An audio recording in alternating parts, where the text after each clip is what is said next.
తెల్లవారే వెలుగు రేఖలా పచ్చ పచ్చ పచ్చి మట్టి బొమ్మలా అల్లి బిల్లి వెన్న పాల నురగలా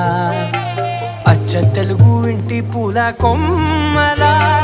దేవదేవుడే పంపగా ఇలా దేవతే మా ఇంట అడుగే పెట్టెనంట బ్రహ్మ కళ్ళలో కాంతులే